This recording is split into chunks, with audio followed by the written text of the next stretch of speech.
Dans ce Lexchat, vous allez apprendre à créer un Lexchat sous une forme e-book. Voici quelques conseils pour vous aider à concevoir un e-book. Comme pour tous les autres outils ou supports ou formats possibles, vous devez tout d'abord vous centrer sur le public que vous avez ciblé et sur le message que vous souhaitez lui transmettre. Dans ce Lexchat, nous évoquerons les différentes pages que l'on peut rencontrer dans un e-book. Les polices, taille de police, formatage de texte, objets illustratifs, couleurs et la forme définitive qu'aura votre e-book. Un e-book est un format texte qui est composé de pages qui peuvent prendre différentes formes ou styles. À vous de trouver votre propre style et laissez-vous guider par votre inspiration ou par vos goûts. Rappelez-vous qu'avant cela, vous devez avoir choisi un thème, des contenus, un ou des objectifs et construit un plan ou un scénario pour le déroulement de vos idées. Ces conseils s'adressent à la création de tout Lexchat, bien sûr, quel que soit le support choisi. Vous allez donc, dans un premier temps, regarder les différents styles qui existent et en sélectionner un dans lequel vous allez pouvoir développer vos idées. Un e-book commence, comme un livre, par une page de couverture. Vous avez souvent déjà pu le constater, une bonne page de couverture suscite l'intérêt du lecteur. Pensez à intégrer une illustration sur cette page, un logo, un titre accrocheur, votre nom et éventuellement des sous-titres qui peuvent donner envie au lecteur d'aller plus loin. La page d'introduction, elle, peut être conçue comme une page indépendante en utilisant un format différent de celui des contenus principaux. Cette page d'introduction permet de présenter l'e-book et ses contenus au lecteur. La page de sommaire. Si l'e-book est divisé en plusieurs chapitres ou sections, tous consultables indépendamment, la page de sommaire sera utile car elle permettra au lecteur d'avoir une vision non seulement générale, mais aussi de l'organisation des différentes idées dans l'e-book. Ces 3 pages peuvent être conçues avec des éléments communs. Par exemple, dans celles qui vous sont présentées, le pied de page de la couverture diffère légèrement de celui des 2 autres. Cela peut-il être retravaillé? Nous arrivons aux pages de contenu. Pour un Lexchat rédigé sous forme d'e-book, nous vous conseillons de prévoir environ 3 à 10 pages de contenu. Mais libre à vous d'adapter ce nombre en fonction du thème, des contenus et de votre objectif. Vous avez à trouver comment répartir vos contenus sur les pages afin d'en faciliter la lecture. Ne condensez pas trop le texte et pensez aux illustrations. Dans l'exemple 1, vous avez une page avec un titre, un corps de texte et un encadré comportant des puces. Ceci afin d'attirer l'attention sur les idées importantes. Dans l'exemple 2, vous voyez que l'illustration domine. Le texte vient en soutien à l'image. Dans l'exemple 3, vous voyez plusieurs illustrations qui sont réparties dans les différents blocs du texte. Les autres pages. Nous avons en effet vu la page de couverture, d'introduction, le sommaire, celle de contenu, mais il existe aussi d'autres pages que vous pouvez ou vous devez inclure. Une page de résumé qui va permettre de reprendre les notions clés que vous avez développées, ou bien pour proposer un aide-mémoire sous la forme d'une checklist. Une page concernant l'auteur.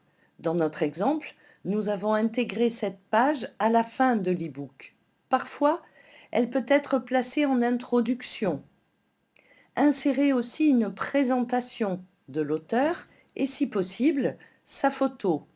Cette page, tout comme la page d'introduction, peut être conçue sous un format différent de celui des pages du contenu. Et enfin, la page de contact.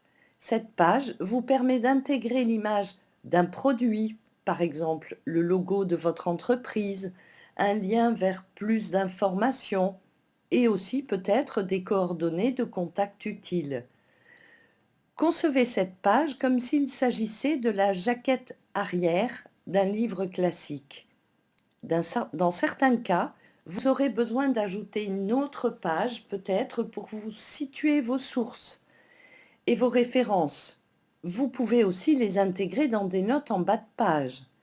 Si tel est le cas, que vous n'avez pas intégré les notes en bas de page, il est préférable de mettre cette page de référence à la fin, juste avant la jaquette arrière. Un bref rappel sur les polices. Dans un précédent Lex-Chat, vous avez vu les différents types de polices et l'importance d'utiliser différents effets. En voici quelques exemples. N'oubliez pas que ce qui doit guider votre choix, c'est comment susciter l'intérêt et comment faciliter la lecture de votre public. Quelques points importants pour le format texte. Choisissez entre une orientation paysage ou portrait. Utilisez des en-têtes et des pieds de page. Organisez vos idées de manière à ne pas dérouter le lecteur. Rédigez des titres clairs. Ils permettront de guider le lecteur vers le chapitre qui l'intéresse. Divisez vos idées en plusieurs paragraphes. Cela rendra votre texte plus clair, plus aérien, plus facile à comprendre. Et utilisez des puces en cas de développement d'idées différentes pour bien les différencier. Les objets illustratifs. On peut se poser la question de quels objets peuvent être intégrés dans un e-book. Nous sommes dans un document texte. Il n'est donc pas possible d'intégrer des documents audio ou vidéo. En revanche, on peut utiliser des images, des clip art, des graphiques ou bien d'autres objets. Il est très important de choisir des objets appropriés qui vont vraiment illustrer vos propos. Enfin, au moment de choisir votre objet illustratif, comme nous vous l'avons déjà dit, n'oubliez jamais les éléments suivants: la taille, la qualité, le type, le motif et si l'objet a un copyright. Les couleurs que vous allez choisir vont elles aussi participer à l'harmonie de votre e-book. Choisissez avec soin l'emplacement de chaque image, de manière à ne pas rompre l'équilibre du texte. Il en va de même pour le positionnement des graphiques. Essayez d'assortir les couleurs du texte avec celles des objets que vous intégrez. Et, rappel, évitez les couleurs pâles si vous souhaitez que ce document ne soit lisible que sur écran, car les couleurs pâles peuvent ne pas bien apparaître sur un écran. Dernière étape avant de déposer votre Lex-Chat, vous devez l'enregistrer sous format PDF, de manière à ce qu'il soit lisible sur différentes plateformes. Tout d'abord, vous cliquez sur le bouton Office pour ceux qui utilisent Microsoft Word, ensuite sur Enregistrer sous, puis sous format PDF ou XPS, et enfin, vous saisissez le nom de votre fichier avant de cliquer sur Publier. Comme pour les autres formats de Lex-Chat, une fois que vous avez défini la conception de votre e-book, vous pouvez tout à fait le conserver en tant que modèle pour un prochain Lex-Chat en format e-book. Cela facilitera grandement votre travail. Si vous suivez tous les conseils qui vous ont été donnés dans ce Lexa, vous obtiendrez un Lexa prêt à être déposé sur la plateforme et de qualité. En résumé, vous choisissez le style de votre e-book, vous identifiez les différentes pages que vous souhaitez inclure, vous réfléchissez à faciliter la lecture et la compréhension de votre e-book par des polices, des titres, des puces, des couleurs, des objets illustratifs et vous optimisez l'accessibilité de votre Lexa en l'enregistrant sous format PDF. Bonne chance!